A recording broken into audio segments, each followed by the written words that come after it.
see the shine. It keeps me warm, it's like it's colder. I want you to show me that I wanna feel with love.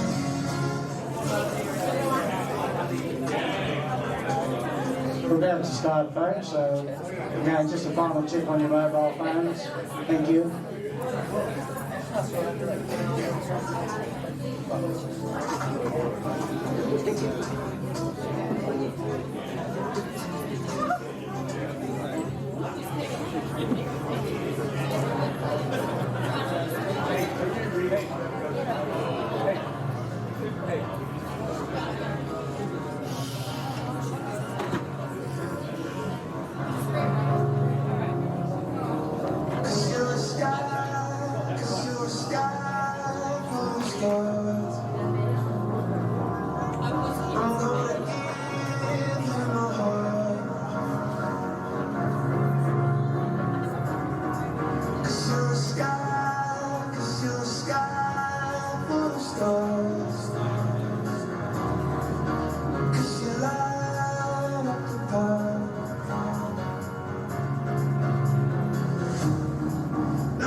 That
Good morning. My name is John Borg and I'm a civil and funeral celebrant, and it's my privilege to have been invited to officiate at the memorial service for Tony Stevens this morning. Thank you for joining us today as we gather to celebrate the life of Tony. The family would like to acknowledge also the many of you who have travelled today to be here to celebrate Tony's life. Your presence here means so much to his wife Liz and the family, and we are grateful for your support. Welcome to a celebration of life for Anthony Stevens, less formally known as Tony. Born on the 8th of July 1958, left this life on St Patrick's Day, 17th of March 2025, at midday at the Fraser Coast Hospice, aged 66. The family wish to acknowledge the care, support and dedication of staff given to Tony at the Fraser Coast Hospice and the Hervey Bay Hospital. Richard Bach wrote, "Don't be dismayed at goodbyes. A farewell is necessary before you can meet again, and meeting again after moments or lifetimes is certain for those who are friends." Tony was one of 6 children born to Del and John Stevens. Sisters Diane, Judy, Lynette, Debbie and Gail. Brother-in-law to Lindsay, Peter, Guy, and also Bob, Clive, Christian and Phil. Uncle and nephew to many. Married to wife Liz for 43 years. Father to Robin, Lee and Sam. Father-in-law to Luke, Kimberly and Tamika. Poppy to Cruz, Indy, Savannah, Hope, Ali, Kobe and Maggie. And friend to many. As you are aware, a fine gentleman and larrakin has been lost to us. And today, we are here to celebrate the life of Tony. Tony's life, just a background short eulogy. Born in Brisbane and grew up in Malaya, now known as Malaysia, Manly, New South Wales, Brisbane and the Gold Coast. The family travelled because Tony's dad, John, was a sergeant in the army, serving in the artillery regiment. Delivered newspapers as a kid, worked in a bakery, became a bricklayer and then a concreter, travelled parts of Australia building concrete weighbridges. He was a soccer coach for the Canungra Phantoms under-10s, won the inaugural Canungra Ride and Tie in 1988, also won couples ride and tie with his wife Liz, member of the Canungra tug-of-war team, participated in numerous 80-kilometre endurance rides on his Arabian horse Odin, Australian Volunteer Coast Guard Association at the Gold Coast, volunteer at the PCYC at Ashmore, and member of the Men's Shed at Labrador. I ask that you be at one with your sorrow, your sadness, your grief and your memories, but also I ask you to feel the gladness, the happiness, the purpose and the serenity of a life so well lived. Fellow friends and family here today who share in a common bond of love, friendship and respect for Tony. Our celebration of Tony's life will be tributes by his family and friends this morning, and so I'd like to invite our first speaker to come forward with their tribute, Lindsay Croft, husband of Tony's sister Diane. Come up, Lindsay. Got your notes at home, mate? Got your notes? What notes? No, don't need No, notes. I'm going to go by memory. Oh, good on you, mate. What am I here for? You're here to talk about yourself. No, you're not. I can talk about myself for ages. Shut up.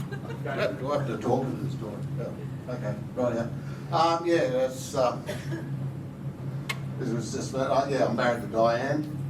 I look good, eh? Been married to Diane for so long. Yeah, it's been hard life. But anyway, we're here to talk about Tony. What can you say about Tony? Yeah. Anyway. Yeah, no, Tony was a good person. You know, he had his faults like all of us, but he was a good person. He was a good son. Well, I think he was a good son. Unfortunately, his mother's couldn't be here today, but I'm sure she's having a quiet thing about Tony. I think he was a good son. But he was a good father, good husband, good grandfather. And I think you can see that within his family.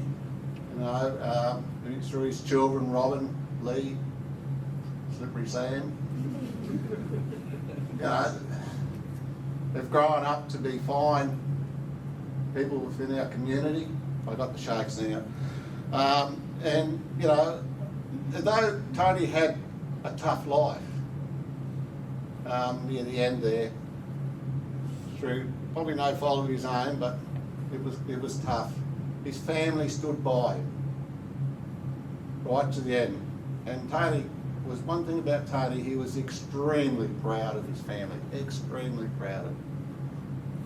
You know, I remember one time at Peter's place out at, wherever you live. Yeah. Yeah, Tony was talking about his family. The family went there, it was just Tony, in that famous ute. And he's talking about his family, he just wouldn't shut up. He was so proud. And I think that's a great thing about Tony. But there's other things you could probably say. Tony never let fear stand in the way of anything. He'd have a go at anything, and he never let fear stand in the way of having a good time. And I think this is sort of demonstrated by the time when they bought the block of land out at Canungra. And I went out with Tony to help him fence it. And that's another story, but we finished fencing it, and we're going back to the Gold Coast, and Tony said, oh, we'll call into the Canungra Hotel for a quick beer. And we did this, and we pulled in there, quick beer, and we were on about our fourth beer by this stage. And in walks this fellow called by the name of Mick Corcoran. Now, Mick, back in those days, Mick Corcoran was probably the Liberty Balance of Canungra. He walks in, stands at the front door, folds his arms and looks around. And he spots Tony, because Tony stands out in the crowd. He walks straight over to Tony and says, I don't know you, I don't like you, and you've got 15 minutes to get out of town. Now, I don't know if Tony was real bright, eh? But it took him 7 years to get out of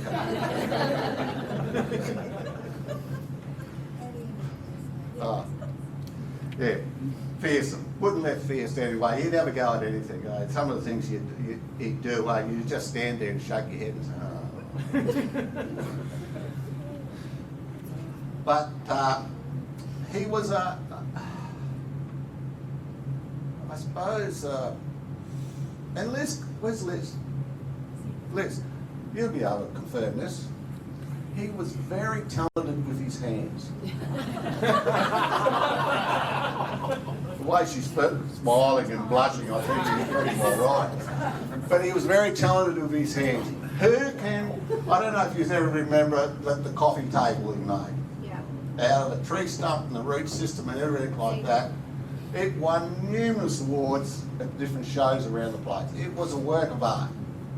Unbelievable. Then we move on to the later stages of his life, and we come across the famous self-propelled lawnmower. Toe cutter. Commonly known as the toe cutter. Well, this work of art, ended up chopping off one of his big toes.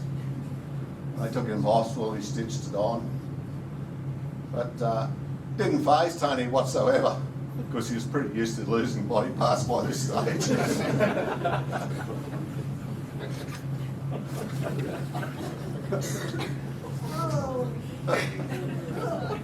Oh, I forgot what I was going to say. Anyway,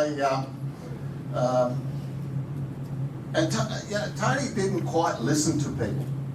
You know, he only wanted to hear what he wanted to hear.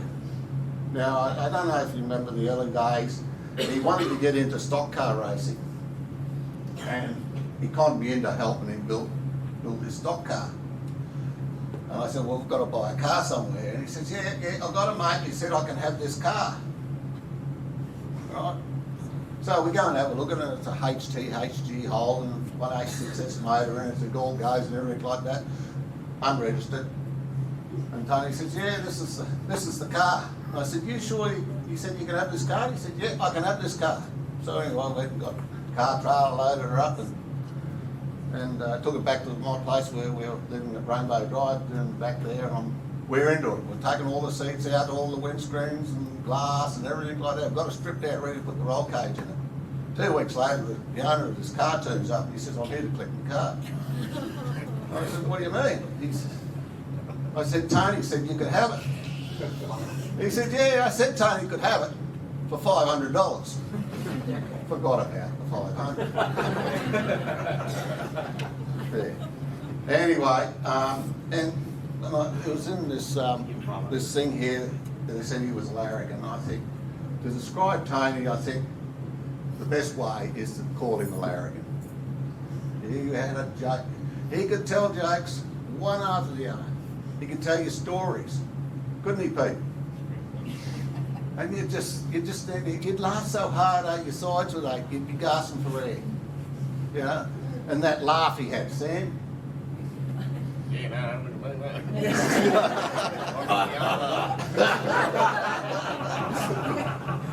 But he'd laugh as he'd walk away.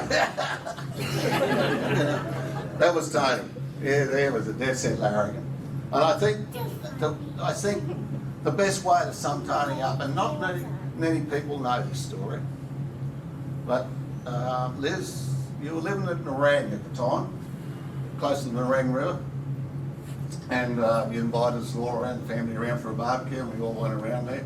And like all Tony's barbecues, they start just before midnight and they finish around about 7 o'clock the next morning. Anyway,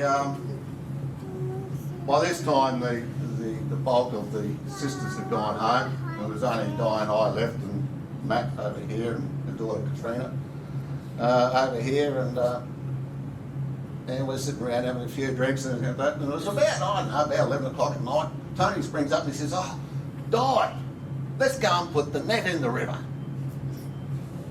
Now, Tony disappears, comes out with this fishing net. Now, it wasn't exactly legal. But off they go, 11 o'clock at night down to the Nerang River, right? And it was dumb leading dumber. Anyway, they eventually come back there and got to have a few more drinks and things like that. And time goes by and we talk about it, and about 4:30, 5 o'clock in the morning, Tony springs up. He says, Di, we've got to go and get that net before daylight. Okay, off they go. Now, this is blind leading the blind. Fair dinkum, and you could hear them. In the quiet of the night, you could hear them down on the river, yelling and screaming and giggling and going on. And they come back with this fishing net, right? And they got something in it, and they come back and they put it down there. And there's about a 3-foot baby bull shark in it. So, and I said, Tony, what are you going to do then? He says, I'm going to throw it in the next door neighbour's pool.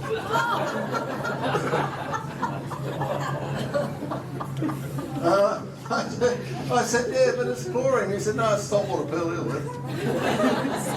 So he throws the shark in the bloody pool. So anyway, we get back to what we're doing best, having a few more drinks.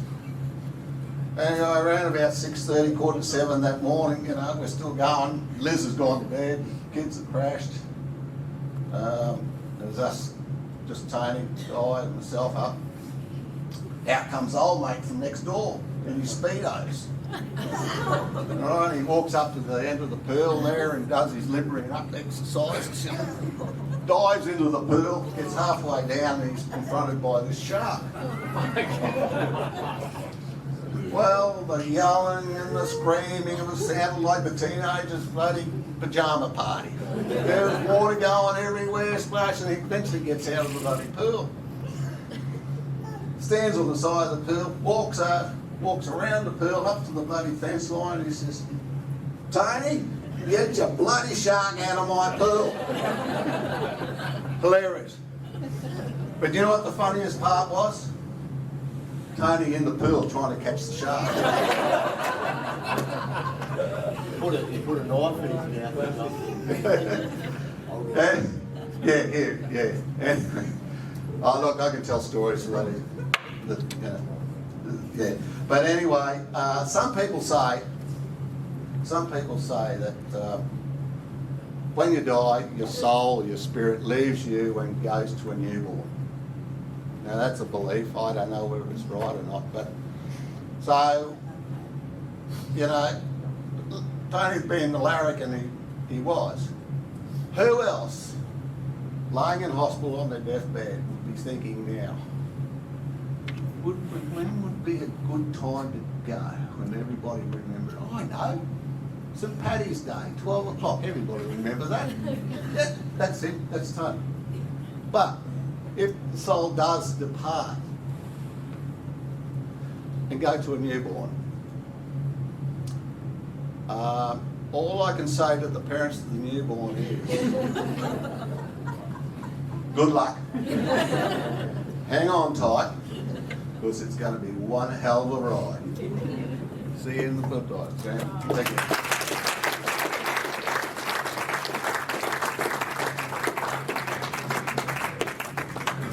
All men have selective hearing, don't we? I'd like to invite our second speakers, Gal Lewis and Lynette Burnell, two of Tony's sisters, to read their tributes.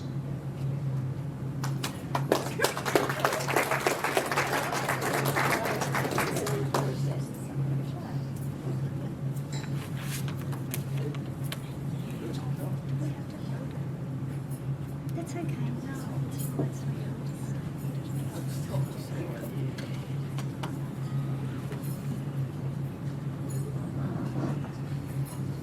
Hi.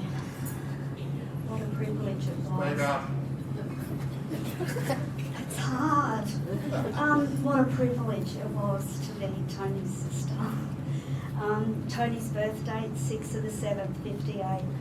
Mum and Dad gifted us with a brother. Can you all hear me? Yes. That's great. Our one and only, Diane and Judy and Lynn, were the first to lay eyes on him. Then came Debbie and I. 5 sisters, all fascinated and entertained by a true larrakin. I think that theme is going to go right through to them. Joker, stirrer, kind-hearted, who stuck up for the underdog, loved animals, was adventurous and clever. We were there to watch him pull bikes apart, push bikes, then motorbikes, and then rebuild them. We enjoyed helping him and watching him and spending time watching his creative side. He didn't have a brother, but he had lots of mates around. In a house full of girls, we must have been overwhelming for him, but he never seemed to be resentful, for his nature was carefree and brought joy to our family. Our meal times around the table were the hardest, when we were trying to behave and not create waves with Dad and Mum. He was there making us laugh, spitting food out of his mouth, and we would end up aggravating Mum or Dad. Mum and Dad wanted us to be ladies, and Tony wanted us to be buddies, to help him with his projects or his mission impossibles. He was a tinkerer, always busy with his hands, but he loved us helping him, and he enjoyed being praised for his efforts.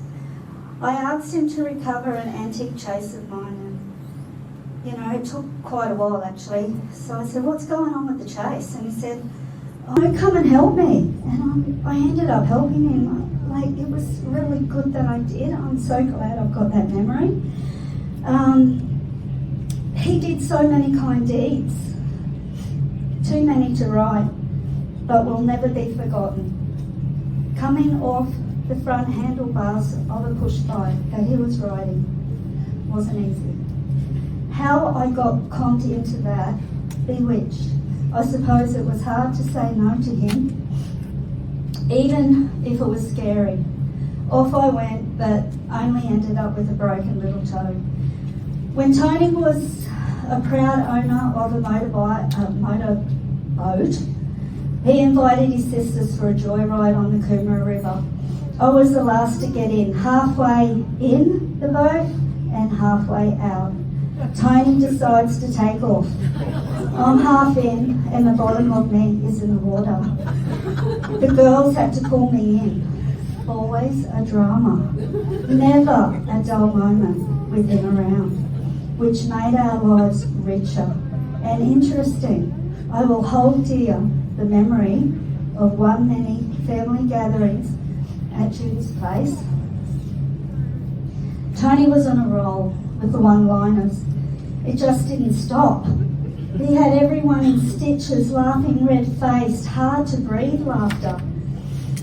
And as I stepped back and watched the show, I thought, Carl Barron had nothing on him that night.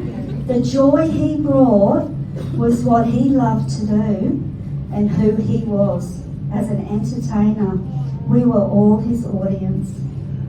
Liz and Robin, Sam, Lee, the joy and the pride of Tony's life, standing by him through his ups and downs. You were his greatest love and fulfillment in this life, as it should be.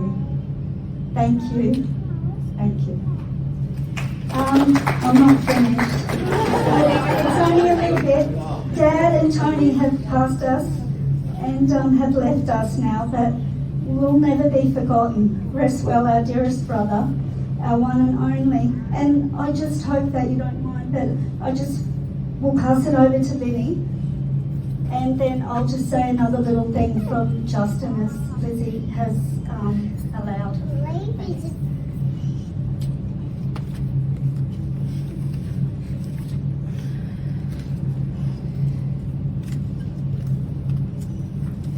I just wanted to say thank you for coming. Thank you, Liz, for being so faithful, for being such a wonderful wife to Tony. Thank you, children, for making his life so full. Thank you, sisters, for loving him as he loved you. And thank you, family. And thank you, Tony, for being so loving, even to the end, and especially at the end. He was so forgiving, and he learned not to take offence,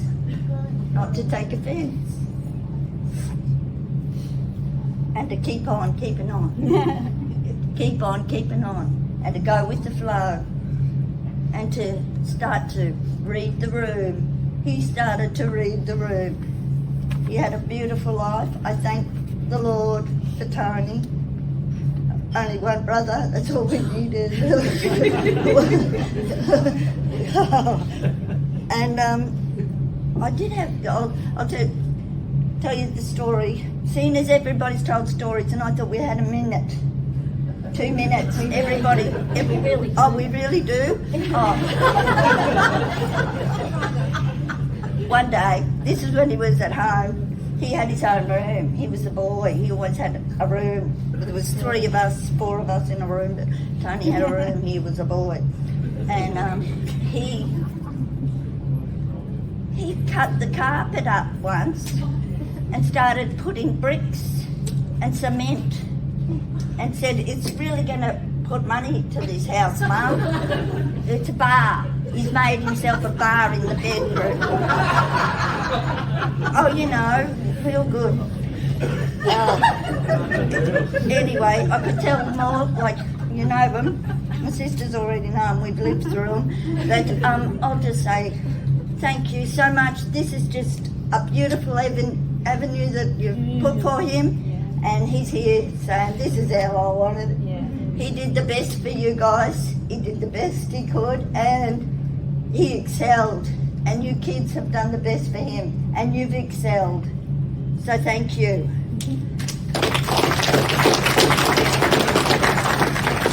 Just to add to that, Dad walked in the room. Get that bloody bricks and mortar out of my house and get that carpet back down, Tony. Mum, this is Justin, my eldest son. He just wanted to say a little something. My earliest memories of Uncle Tony are at Canungra, which were beautiful years. When the Stevens family would meet and celebrate, come together and have a whole lot of fun. His love for the country, animals, extreme activities was something he passed on to all of us, and always on the trip out there, you would be excited to see him. His impersonation of Poppy talking to you with his Donald Duck voice, making sure every kid nearly lost an eye trying to crack the whip. Throwing us all in the back of the truck and taking us to the creek behind the footy fields, where he spent hours tossing kids from the rocks and springing us off his shoulders into the water. He was Mr. Fun and always gave us the best day out. I always wanted as a kid to be the life of the party like Uncle Tony. When he told a story, he had the room in stitches. When he was building, creating or making nothing into something, it was always mind-blowing, except for the lawnmower. That just looked dangerous. He rode in an annual race bareback on his favourite horse, often winning. He was a wild man. His love for his family and his bond with Liz was real and something everyone recognised. He loved them more than anything and was proud of them. I spent a lot of time with Tony, and his knowledge for most things in life were learnt through experience. Later on, a big reader who would absorb everything. I miss his handshake, his classic laugh, which would set you off, his caring nature, but also the man worked bloody hard. He was a unit. Love you, Tony. I wish I spent more time with you over the years, but life's a funny thing. My condolences to you, Liz, who he loved more than anything. Robin, Lee, and Sam, he was always proud of. His love for his grandkiddies, but I'll always remember Tony as the life of the party. He made you feel good and made you laugh. I'm sorry I couldn't be there today, and appreciate Mum reading this out. Thanks, Tony, for all the memories. We will always miss you and your Poppy impressions. Debbie and Guy Omerod, one of Tony's sisters, and husband Guy, to read a tribute, and also a tribute from Tony's mother, Dill.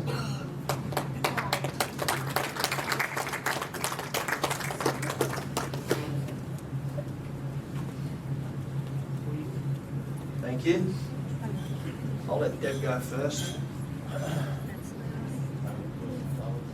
Hi everyone. I can't do everything at once. Oh. Okay. I can't see you because it's good, you're all blurry. It's so lovely just... Is it working? Yes. Hold up. It's so lovely seeing everyone here. And Liz and Robert, your family. Tony would be so stoked with seeing. Did he know that you were doing it here? Anyway. Do you have a plan? All right, I'm reading mine so I can stay focused. Today we come together to celebrate the life of my beloved brother Tony. Though Tony may have been taken from us too soon, Tony's spirit will forever live on in the memories we cherish and the love we share.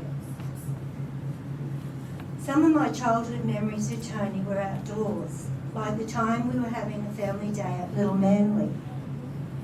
The beach was netted to keep the sharks out. Our favourite thing was to climb the stairs to jump off and hurry back up the stairs to jump again. Anyway, Tony thought it would be fun to push me off.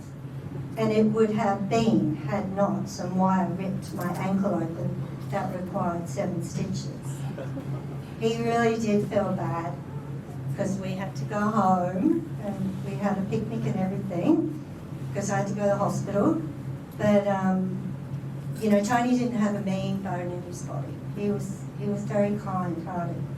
Twice on push bikes, so he did it to me, Gail. While we were doubling and I'm on the handlebars, he slammed the brakes on and I just went flying. It was sort of funny, but also terrifying. That's what brothers do, I think. He was very protective of his sisters. Once at school in grade 5, I was getting roused on by a teacher. She was a nun, and they were allowed to hit back then. So she was hitting me. But Tony stood up and said, "Leave her alone." I'll never forget that memory. I felt so stoked that I had my big brother there that stood up for me. I was going to say the thing about Tony's bar in the bedroom, but we've already touched on that. My girlfriends from school loved coming to our place because Tony would be there, my handsome brother. Not that he was interested, he was always on some adventure. He loved his mum and would do anything for her, including the time coming home from Burleigh through the national park. He pulled off his great big staghorn from a tree, carried it on his back across the Tally Bridge.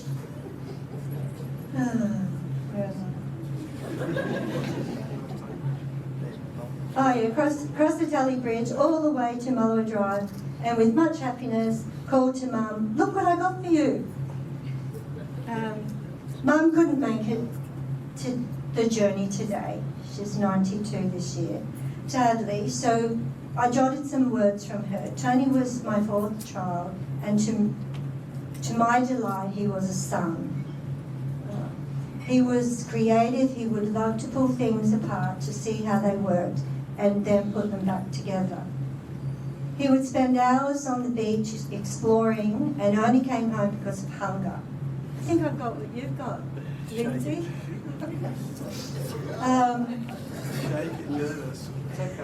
He loved fishing and motorcycles and horses and was great at it all. He was a loving son, brother, a proud father. He adored Liz. She was his world. His children and grandchildren brought so much happiness to his life.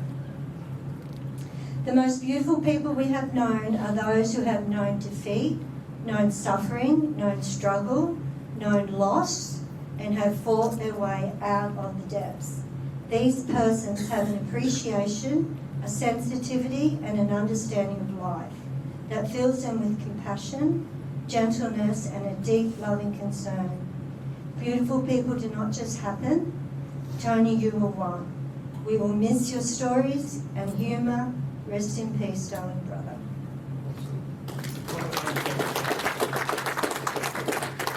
Oh, my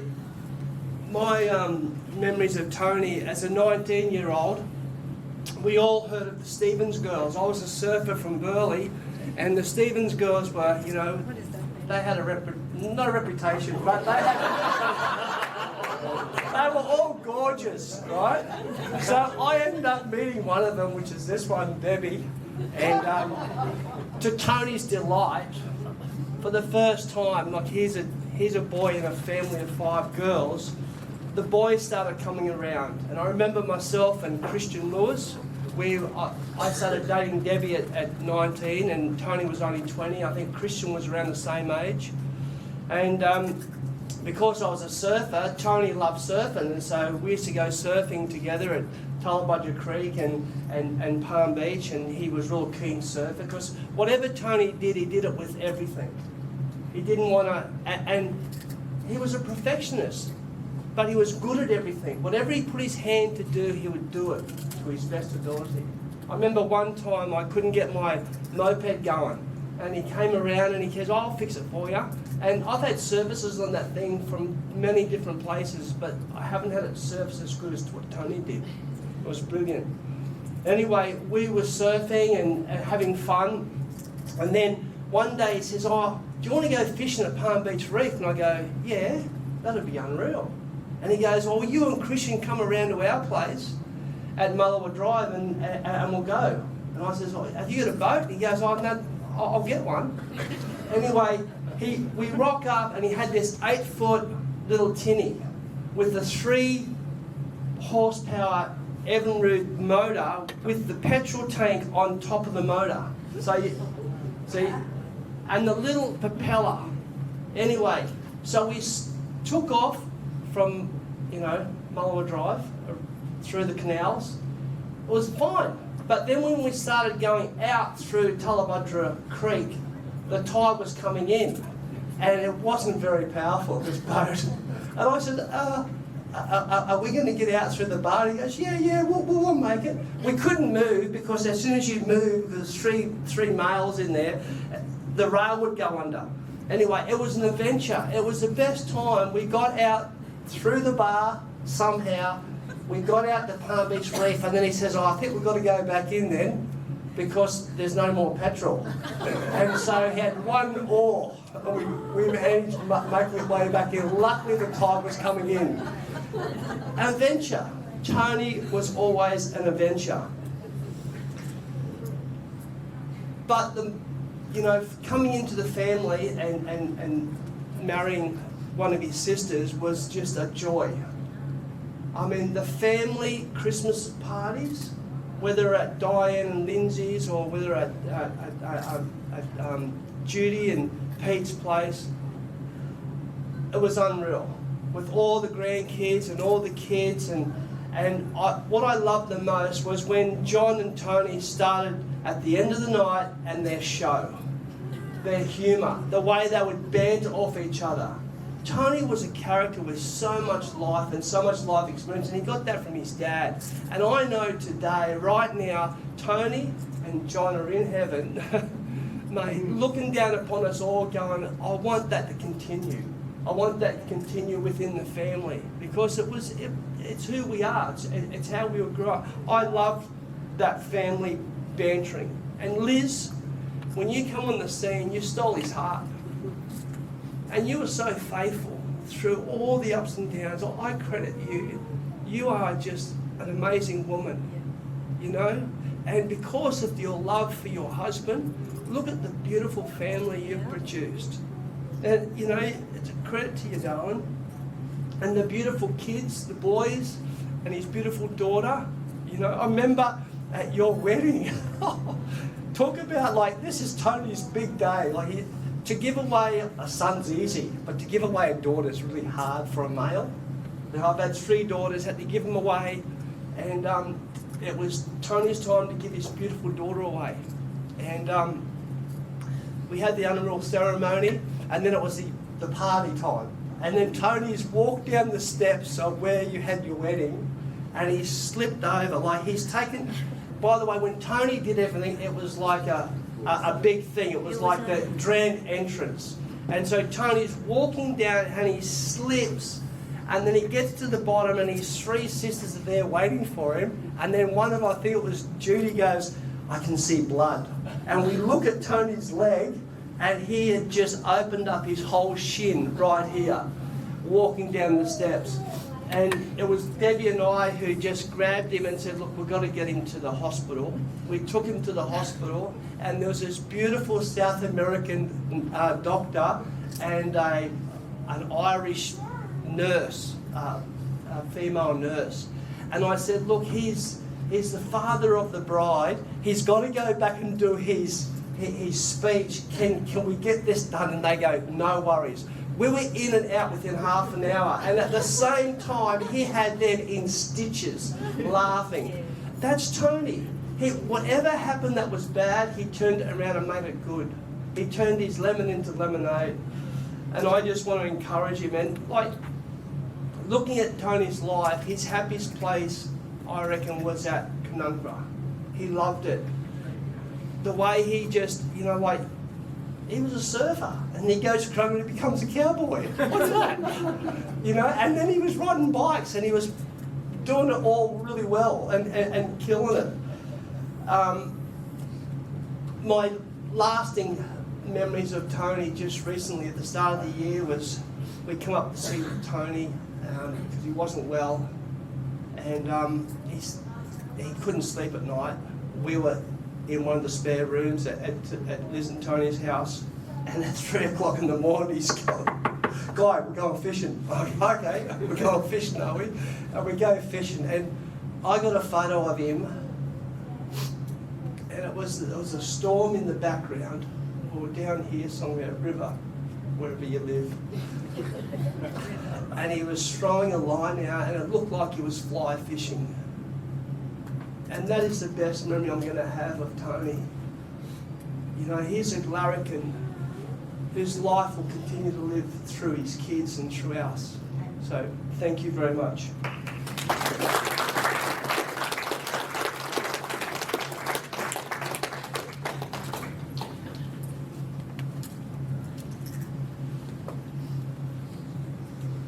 Never tell your woman that she was a good-looking woman. Last century, you're always good-looking women.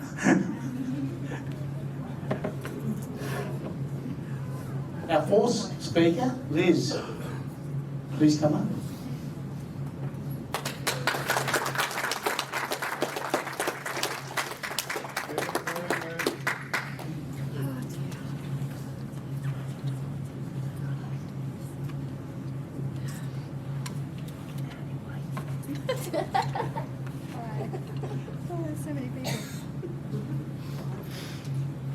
Firstly, I'd just like to thank everyone for being here.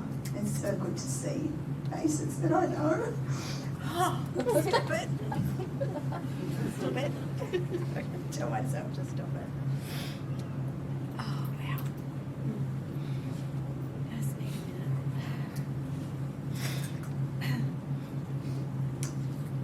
To my darling husband, Tony.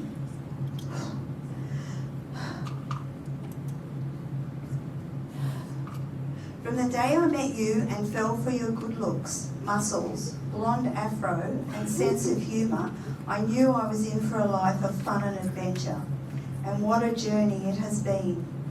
After getting married, we made our life with our 3 wonderful kids, and we had many addresses. Palm Beach, Tallabudgera, Currumbin, Canungra, Kuya, Nerang, Merrimack, Oxenford and Bigger Waters. Whatever town we lived in, you made friends with anyone that came in your path. You attracted people like a magnet. You seemed to be at your happiest living in Canungra. The town and its people meant so much to you, and most days you would end up at the local pub after work, sharing tales with your larrakin mates till all hours. When you weren't working, you loved riding your horse Odin around town, and became a town legend after you rode him into the pub and up to the bar. To the barmaid's surprise, you demanded a VB. You were really proud of yourself that day. You were at your finest with your storytelling and had the knack of remembering so many jokes that would have your audience in stitches, especially with the animated actions and facial expressions that you displayed. And that laugh, you definitely loved being the life of any party. You were always horsing around.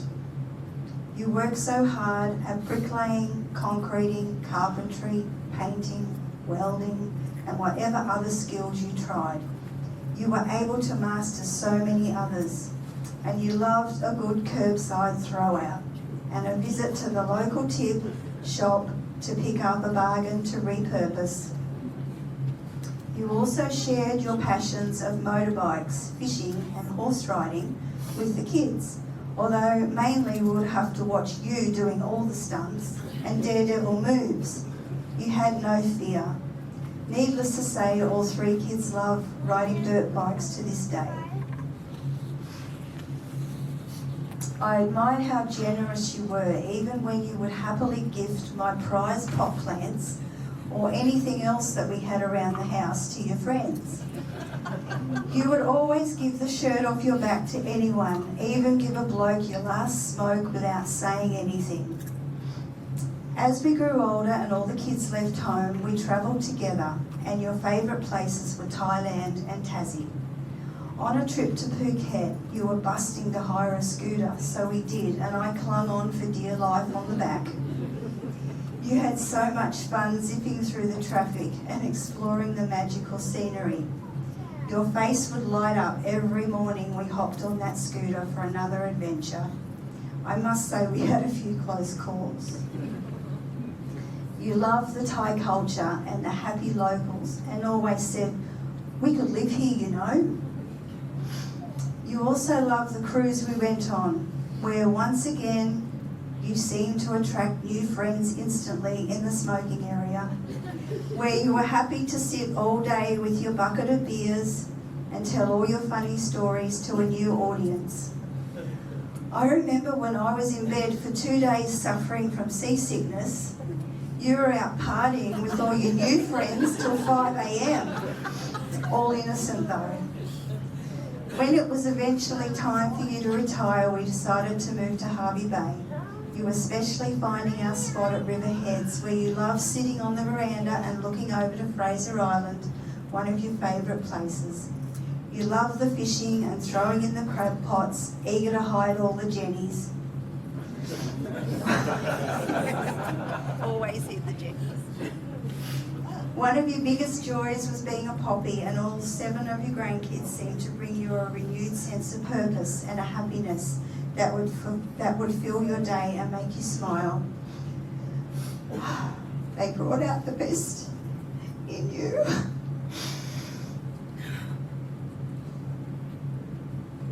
And held a special place in your heart. Oh.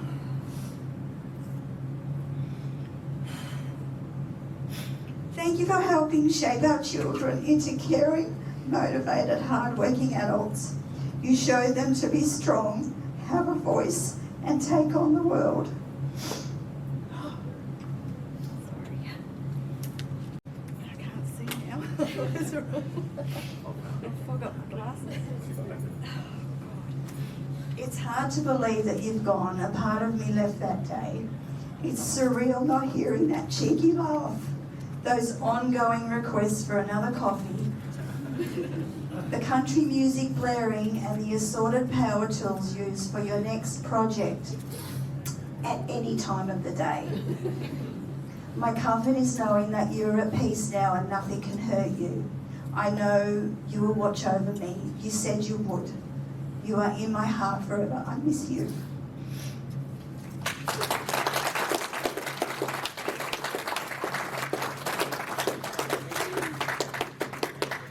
I'd like to invite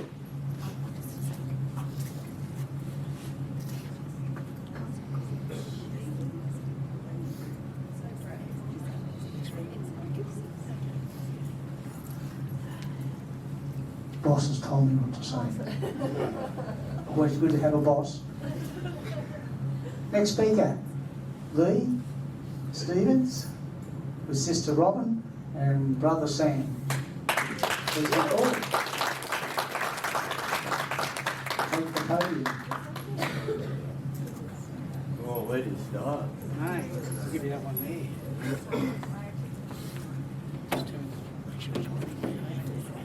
Oh, I'm just going to read out what or else I'll be a mess.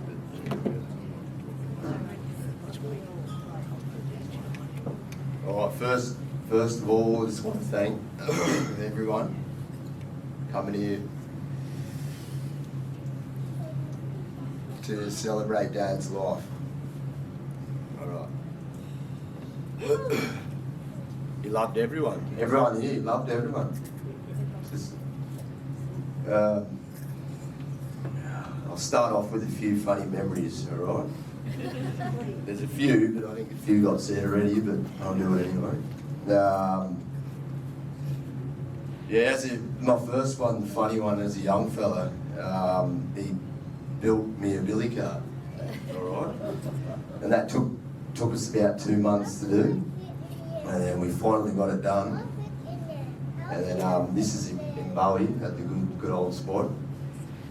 He's like, all right, mate, we're ready to go. Let's test her out. So we got to the top of Bowie Hill, right up the top. And he's just fucking kicked me. And I've gone down the hill. Forgot about the brakes he put on it too. Got the wobbles, went off, flipped it, lost it, claret everywhere. Turned around, he lost it at me. And he's like, mate, I put a brake there for a reason. But yeah, he just laughed at me. Yeah, that was Dad. What else have we got?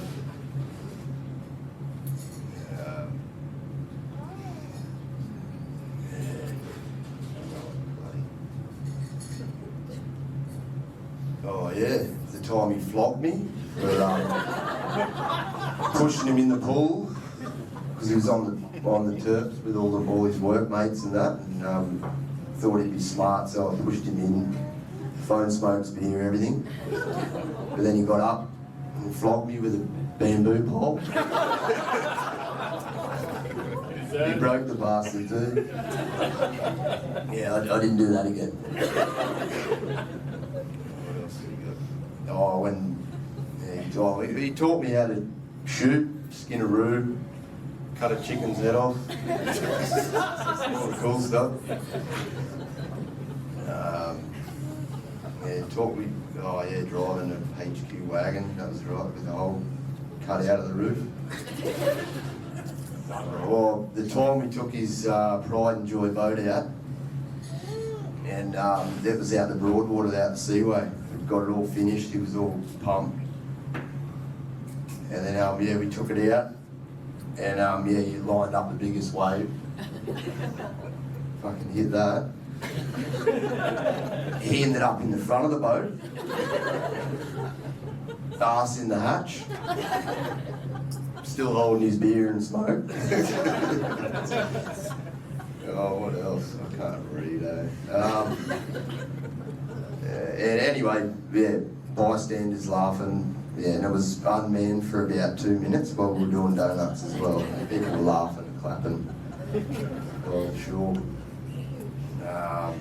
Another time, having a few too many at the Arnie's, at Judy's at the farm, and he tripped and fell into the fire, and he rolled in it for at least 8 seconds. We all just stood there laughing. Shit, we better get him, mate.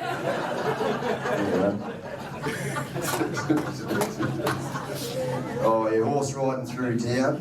I never believed him at the pub, him riding in getting a beer.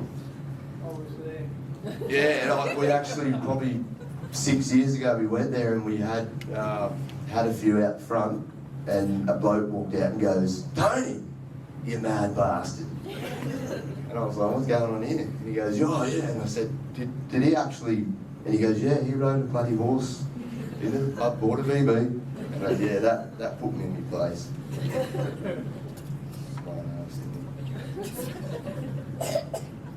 Oh yeah, and getting me, this is a good one, he got me my first job when I was 15, working for 4 brickies, blokes, 40 years old, at 15. Getting up at 5 in the morning, sitting in the back of an XF Falcon U, on top of shovels and under the tonneau cover, from Nerang to Burleigh. Nah, it'll be good, mate, you'll be right. And, what else? That lasted 6 months, then back to school, so he's playing work. Get a trade, get a decent job, so that worked. Oh, the times him riding his ride-on lawnmower to the bottle shops all the time to get tallies, with the blades down and mowing people's lawns on the way.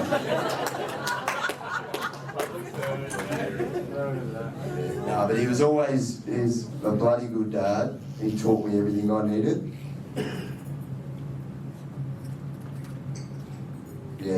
There's a lot more stories there, but I'll just share a few. That'll do. Thanks everyone for showing up. We love you, Tony. And the beers will be flowing. We put $1,000 on the bar too. He thought he would have liked that. Get on it. And thanks for showing up, everyone. And I'll miss him. Thank you, Virgin.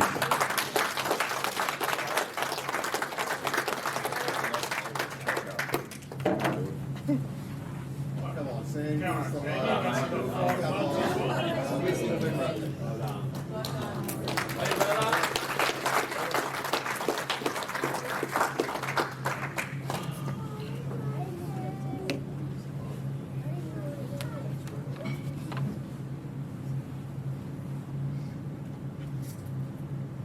Thanks for those words.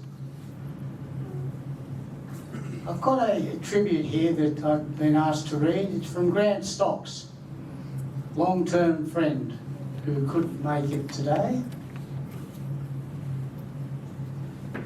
Grant Stocks, Stocksy.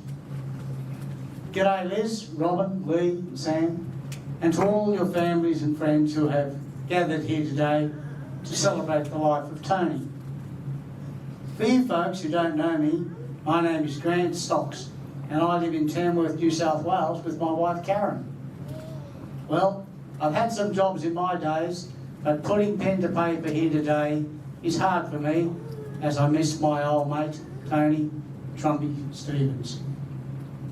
Going back to where it first began, I met Tony at Canungra, Queensland back in 1988 whilst I was serving in the Australian Defence Force at the Land Warfare Centre, just a few kilometres out of the township of Canungra.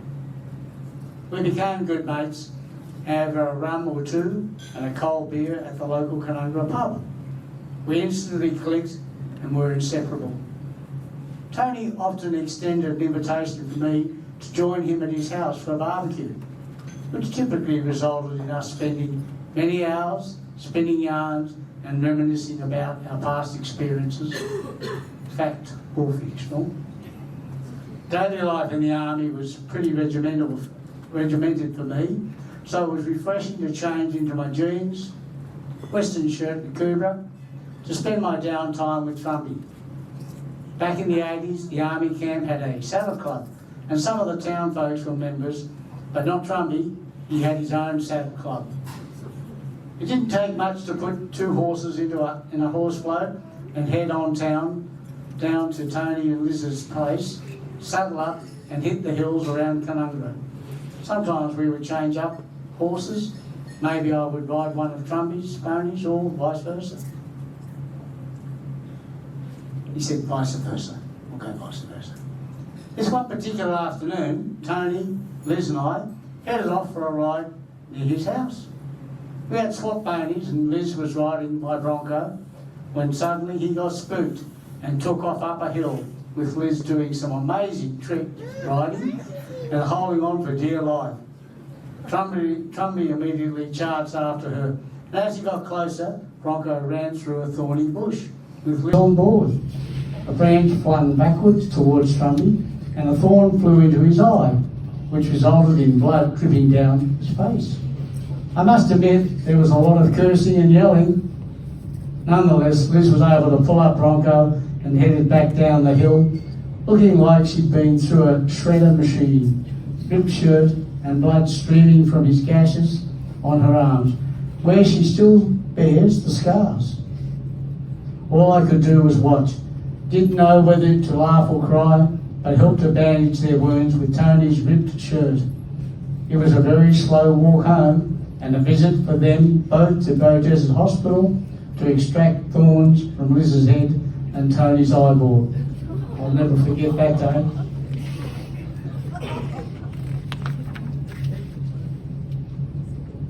There was an event held in Canungra every year called the Ride and Tie. Let me explain. It involved two riders and one horse. One would mount and ride ahead, the other would start running. When the rider had covered an agreed distance, he tied the horse and continued on foot.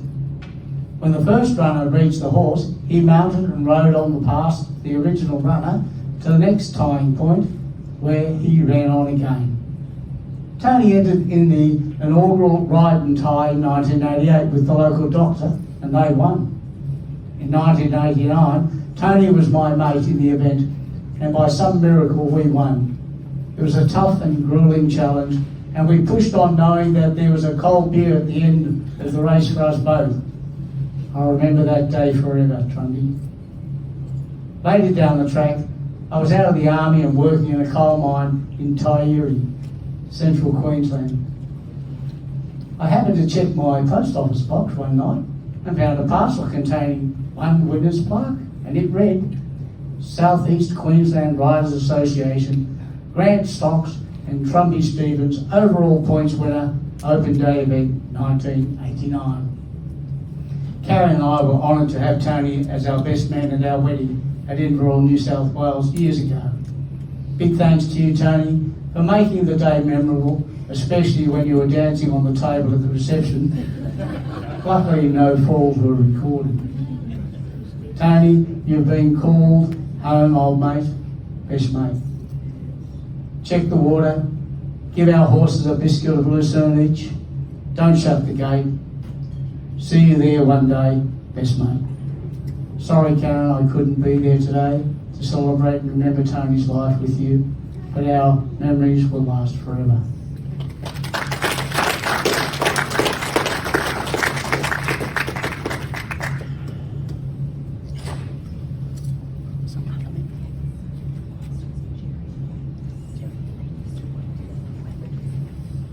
I'd like to invite Jerry Banks to come forward. He used to work.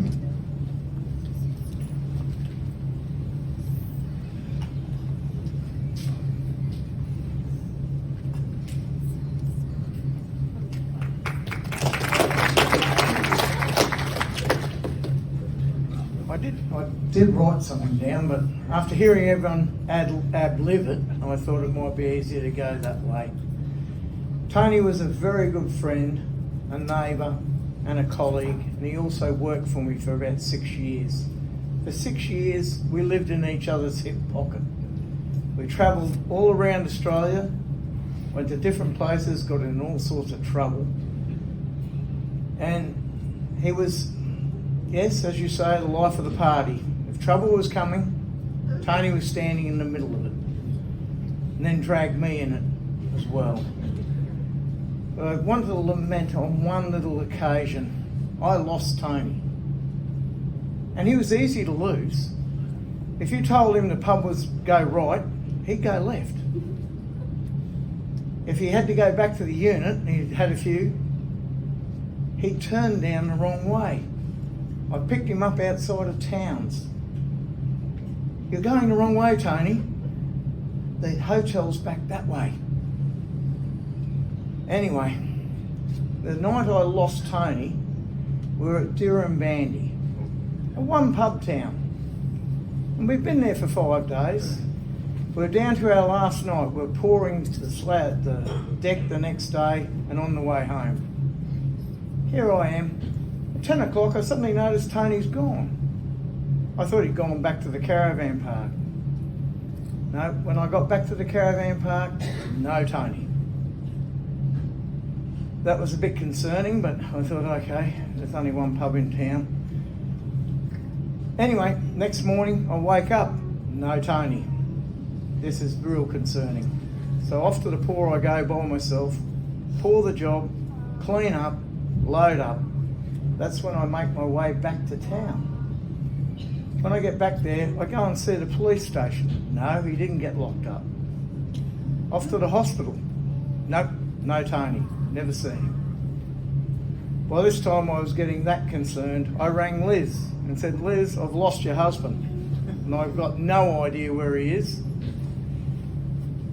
So I decided to stay there another night because you can't report him missing until 24 hours. That's the way it works.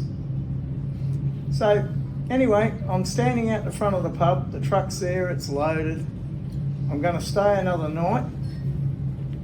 Just about ready to book a room, and here's this lone figure walking into town. After that, I find out the next pub's Mungandai, 104 k's away. He spent the whole night and that day walking back, drinking water out of dams. I had the old bag phone back in those days, so it's got to be about 1974. Made him ring Liz, bought him a whole heap of water, which I made him drink constantly as I drove back towards Bay Desert. It was horrifying. There's other times where we used to race each other to the next pub. That was always exciting. Some he won, some I won. But we didn't stop for cars or anything. They were just in the way. But no, one thing he'll always be is sorely missed by anyone who knew him. I hope you all have a great day. We'll all remember him fondly. I'll always miss Canungra, and I was there at that pub the day he rode the horse in, because he pulled up right next to me. I didn't think it was a VB though, but maybe it was a VB. It was certainly a beer, much to their horror. But no, he was great fun.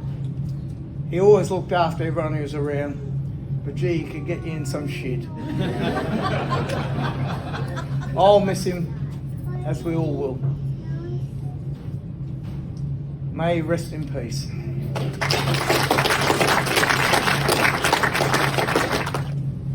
I've got a tribute from Alan Walker. And Alan was a long-term friend, but he couldn't make it this afternoon. I first met Tony happy hour Friday afternoon at the Canungra pub, where those of us that had put in a hard week on the tools gravitated to. A time when 50-cent pots, good quality, plenty of bar snacks, and a couple of draws at the chook raffle, all for about $10. This would usually see most of us roll out the door pretty happy. I got into deep conversation with Tony on how the next day he was competing in the Canungra ride in Thai. He explained to me that it involved running as well as horse riding, and he was also a bit shy on good running shoes.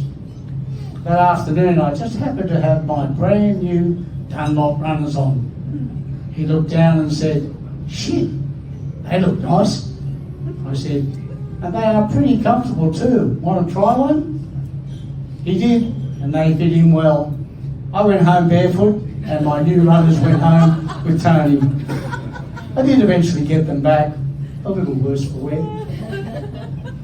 That was just shy on 40 years ago, and we have been good mates ever since. In recent history, a few years back, I asked Tony if he could help me build a small house that I imported from China. He agreed without hesitation, and we got stuck into it. It was hard work, but for a couple of fellas that I'd hate to say were probably a little past our best days, we did pretty well. Some long, hard days, but we got there, and I'm eternally grateful. Tony also gifted many plants that he had carefully nurtured at home. Is that true, or did you nurture them? You did. There you go. Well, stretch the truth, that's okay. He is foremost in my thoughts when I now sit on the veranda and I look at all those thriving plants. Heather and I are very disappointed that we'll miss Tony's celebration of life on this day with family and friends. But we'll be raising our glasses and having one for him, a truly true mate, sadly missed, Al Walker.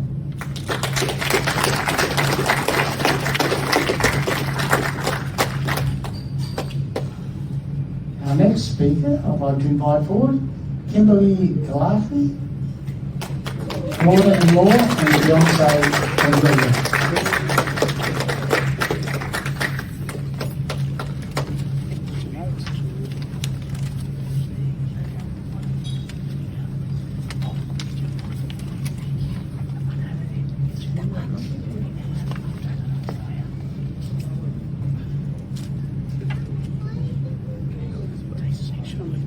Testing, test.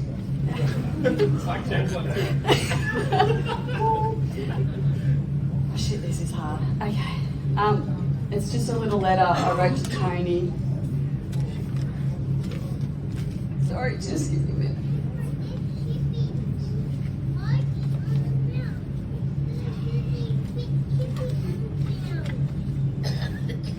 Oh shit.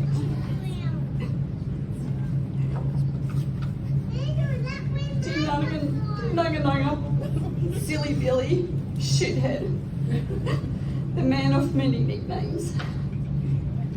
Well, Tony, life is a lot quieter now that you're gone. I don't hear the scooter coming down the road. I don't hear your ute coming over either. The coffee visits are all gone. Well, at least I don't have to hide the beer under the stairs now, Pop. I miss the g'day, Dal. I love a coffee. Or Dal, I've run out of smokes, can I pinch one? The afternoon visits are gone too. The afternoon chats went for ages, telling me all about what you built for the day, what you painted, what you scored on the side of the road. That meant junk. God, you used to go on and on and on. But I miss it now, mate. I hated it back then because I was like, shit, it's getting late, Liz will be home soon. Hope you're up there and have found a tip shop or a man shed for you to keep tinkering, mate. We missed your infectious laugh and stories. It really just feels like you went camping and that you'll be back home soon. It's really strange, Pop. Thank you for always being my biggest supporter when I had craft ideas, and you had lots of ideas for me too. We had our ups and downs, but we both knew how to make each other laugh.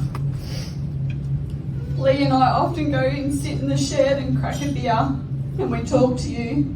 We hope you can hear us. We joke about how we would be building something and you'd be telling us it's the wrong way or it's not your friggin' way. Our shed's always open, mate, when you decide to come visit, in spirit. The girls really miss you, Pop. We tell them all the time how proud you were of them. Well, mate, like we always used to say to each other, see you when the mud dries. Thanks, guys.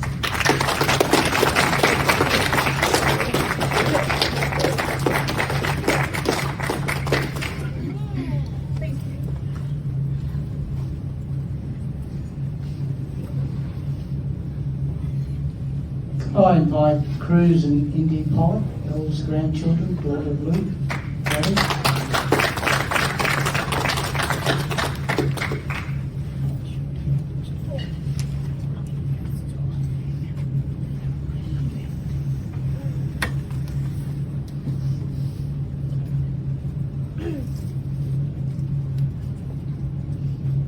The Wild Man's Way. In his younger days down Curry Shore, he surfed with the pros wild to the core, riding waves chasing thrills, that restless heart refused to sit still. The only son with 5 wild sisters, life in that house, pure chaos and blisters. But Tony held his own, loud and proud, a bloke who stood out in any crowd. Tony wasn't one for quiet chats. He spoke in jokes and wild spats. A bloke who'd swear, then wink and grin. Life was loud and he dove right in. He laid bricks straight, poured concrete clean, a master of trades, tough and keen. No shirt, short shorts, and double pluggers on his feet, cracking a tally at lunch, life was sweet. Mr. Fix-It with a creative touch, his crazy contraptions, well, not worth much. But they'd buzz and clank, spit sparks and cough, and somehow, mostly didn't blow up. He knew every pub from coast to coast, and drank in each like a seasoned host. He even rode his horse right in, straight through the doors of the Canonga Inn. One day riding his horse, Odin up the street, a bus full of Asian tourists he did meet. They snapped away, cameras all in sight. Tony waved, get a good shot, I'm looking alright. He took on the run and tide through the Canonga Hills, racing hard with grit and will. Covered in dirt, drenched in sweat, he'd laugh and say, best bloody day yet. Tony had a yarn for every crowd, stories that rambled wild and loud. They'd twist and turn and go on for hours, but no one cared. They hung on every word's power. A countryman who lived life tough, riding motorbikes fast and rough, worked away building way bridges wide, but no matter the distance, he'd come home with pride. But Tony's greatest pride of all was being with Liz, his heart, his cause, the love of his life, his partner in crime, side by side through every climb. Together with Liz, they raised 3 strong and free, Roman, Lee and Sam, who all got along, you see, each one shaped by Tony's fearless heart.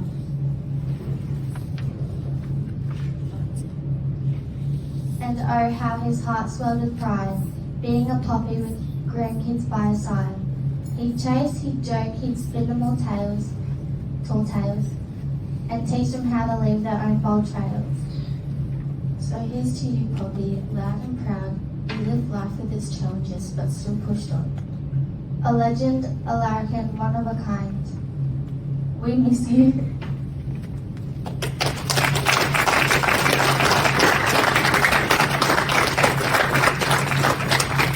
Good job, ladies.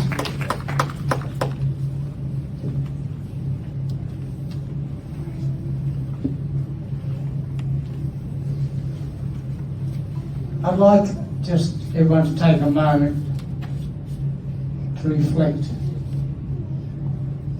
So I'm going to ask you all to observe a few moments of silence. Those of you who are believers may care to take this opportunity to pray. For others, you may care to take this time to reflect on the meaning of Tony's life and for you.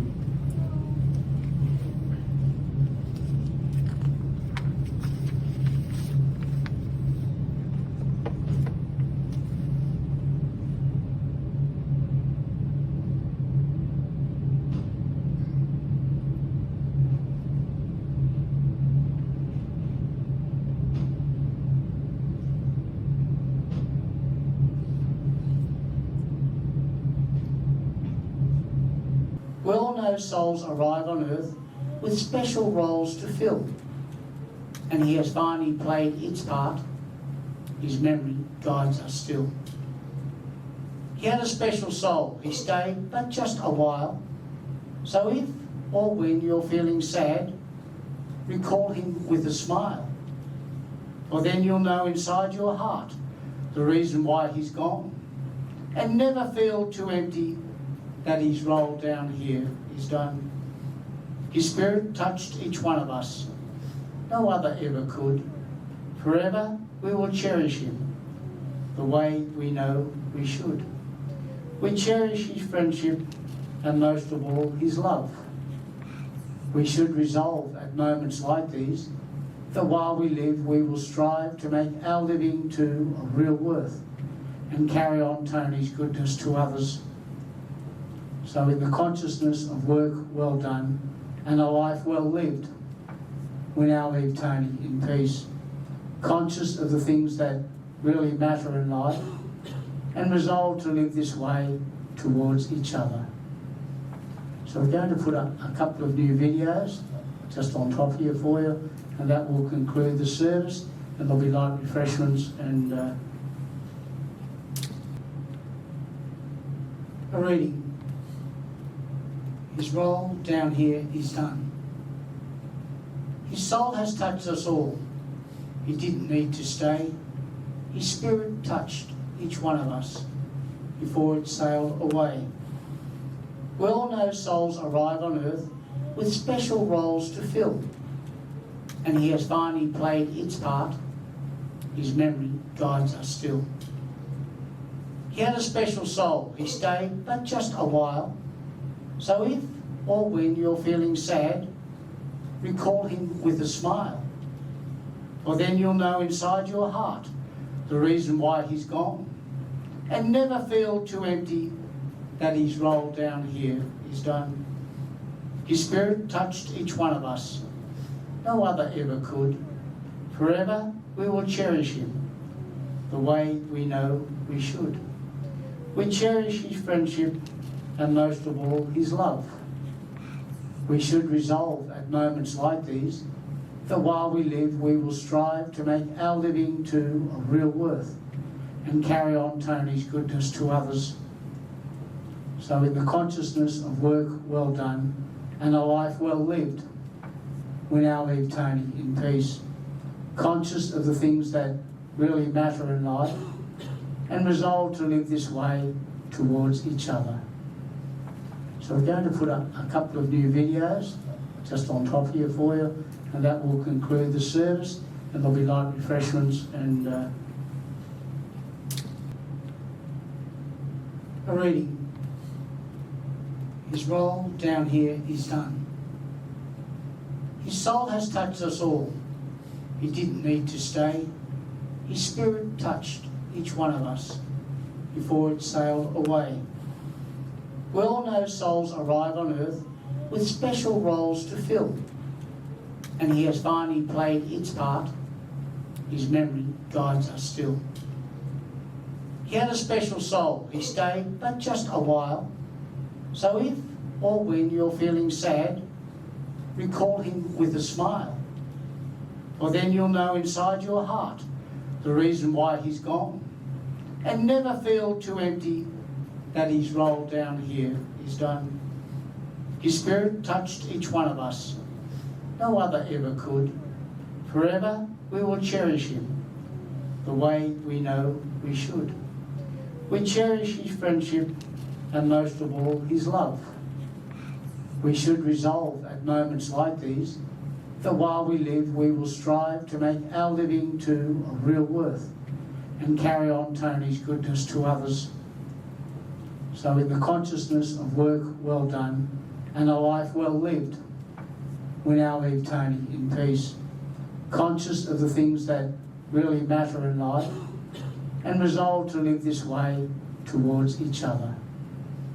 So we're going to put up a couple of new videos just on top here for you, and that will conclude the service, and there'll be light refreshments. Joy of life is you never know when it's finished. Every day is special. Get out of bed, you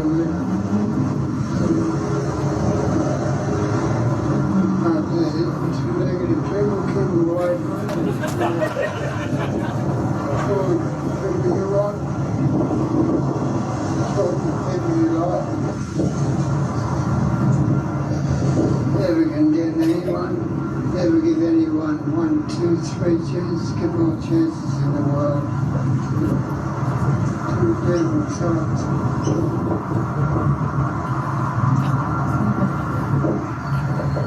Always look at the lowly because they're the ones that come up. The high ones, they're the ones that come down.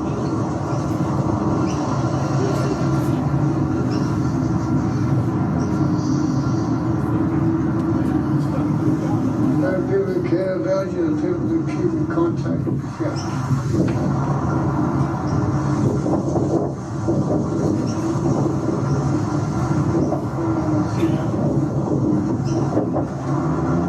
Go to nice places.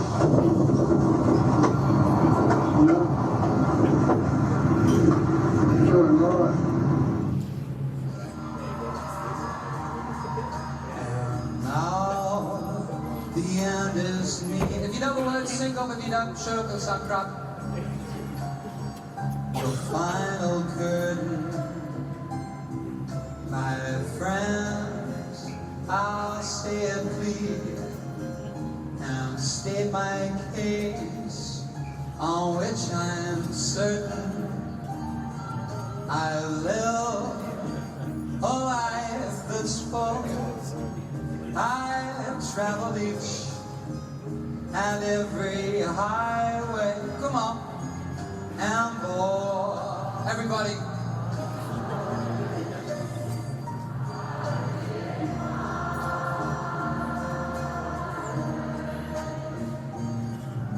Regrets, I've had a few, but then again, too few to mention.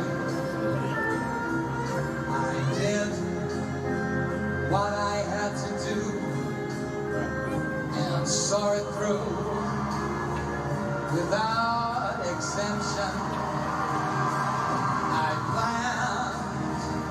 each charted course, each careful step along the byway, and more, much more than this.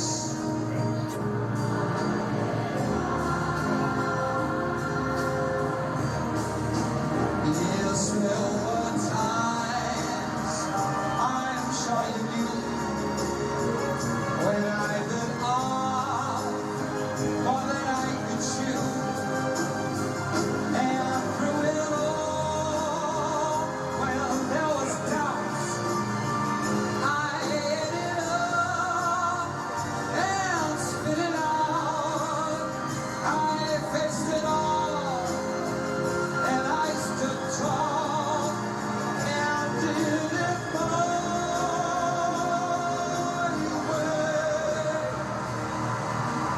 Love, I've laughed and cried, I've had my share, my fill of losing.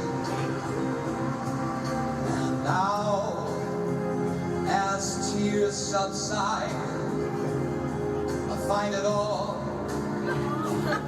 so amusing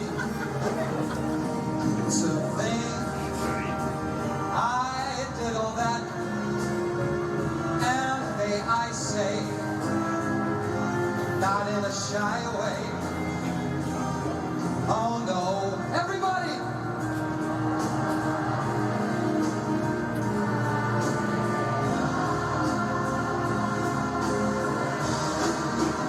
Yes, there were times, I'm sure you knew, when I bit off more than I could chew. Well, there was doubt, I ate it up and spit it out. Let the record show I took the blow and did it for you.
Mom, this is your son singing, I love you.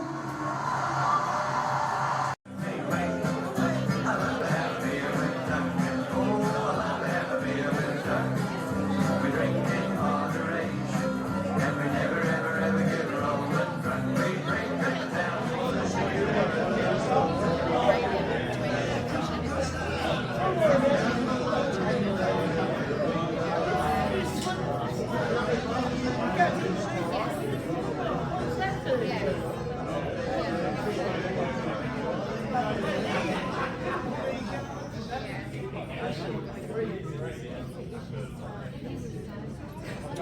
was so nice.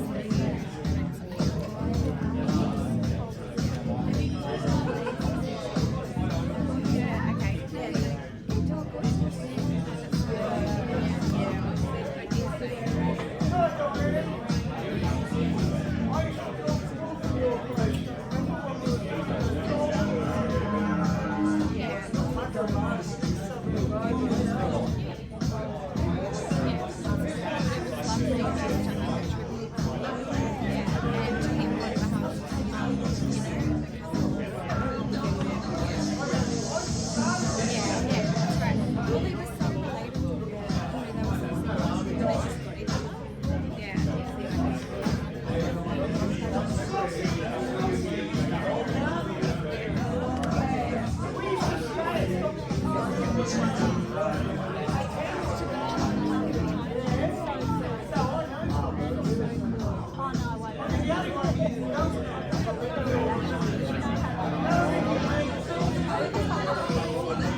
Check out Guitar Hero.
Thank